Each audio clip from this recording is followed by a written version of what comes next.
Assalamualaikum warahmatullahi wabarakatuh. Saya Qonital Safitri, nomor NPM 220010110084 yang akan mempresentasikan tentang materi fikih muamalah atau jual beli menggunakan media video presentasi.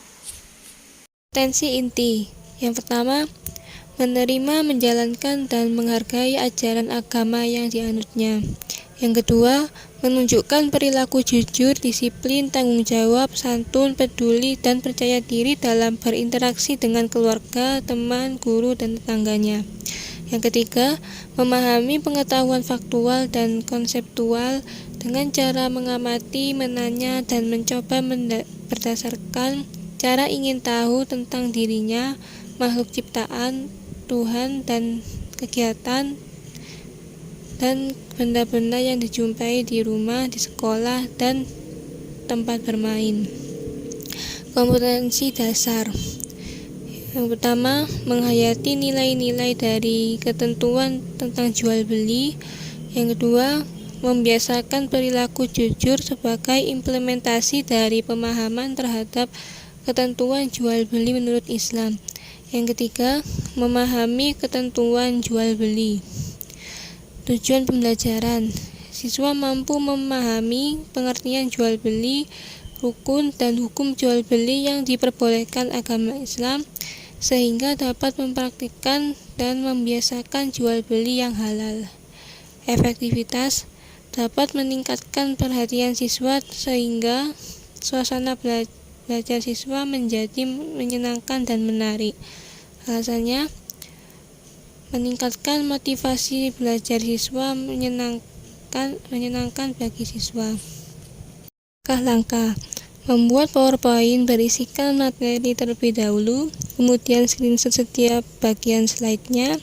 Setelah itu diedit menggunakan aplikasi KineMaster untuk membuat video presentasi pembelajaran.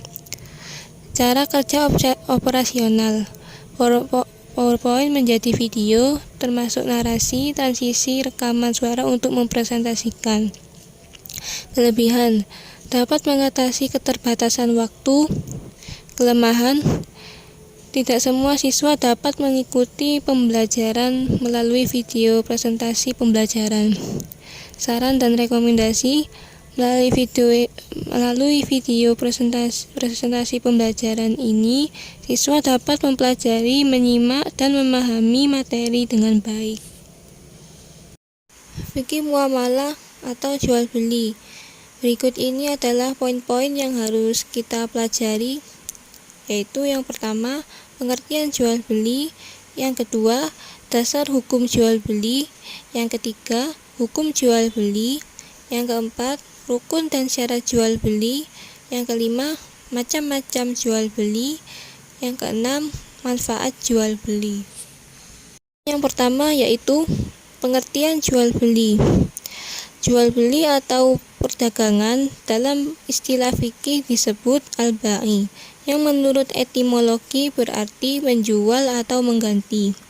Wahbah al-Zuhaili mengartikan secara bahasa dengan menukar sesuatu dengan sesuatu yang lain. Kata al-bai dalam Arab terkadang digunakan untuk pengertian lawannya, yaitu kata al-syira atau beli. Dengan demikian, kata al-bai berarti jual, tetapi sekaligus juga berarti beli. Sedangkan secara terminologi, beli adalah saling tukar harta dengan harta lain melalui cara yang khusus. Yang dimaksud ulama Hanafiyah dengan kata-kata tersebut adalah melalui ijab qabul, atau juga boleh melalui saling memberi barang dan harga dari penjual dan pembeli. Poin yang kedua, dasar hukum jual beli. Yang pertama, Allah berfirman dalam surat Al-Baqarah ayat 275, yaitu Allah menghalalkan jual beli dan mengharamkan riba. Yang kedua, Allah berfirman dalam surat Al-Baqarah ayat 198, Tidak ada dosa bagimu untuk mencari karunia atau rezeki hasil perniagaan dari Tuhanmu. Yang ketiga, Allah berfirman dalam surat An-Nisa ayat 29, kecuali dengan jalan perniagaan yang berlaku dengan suka sama suka di antara kamu. Yang ketiga, hukum jual beli. Dari kandungan ayat-ayat Al-Quran di atas, para ulama fikih mengatakan bahwa hukum asal dari jual beli yaitu mubah atau boleh. Akan tetapi pada situasi-situasi tertentu, menurut Imam Al-Syatibi, pakar fikih Maliki, hukumnya boleh berubah menjadi wajib. Poin yang keempat, rukun jual beli. Yang pertama, ada orang yang berakad atau penjual dan pembeli. Yang kedua, ada sigot atau lafal ijab qabul. Yang ketiga, ada barang yang dibeli atau maqud alaih. Dan yang keempat, ada nilai tukar pengganti barang. Sedangkan syarat jual beli, yang pertama, orang yang berakad harus mumayyiz dan berbilang.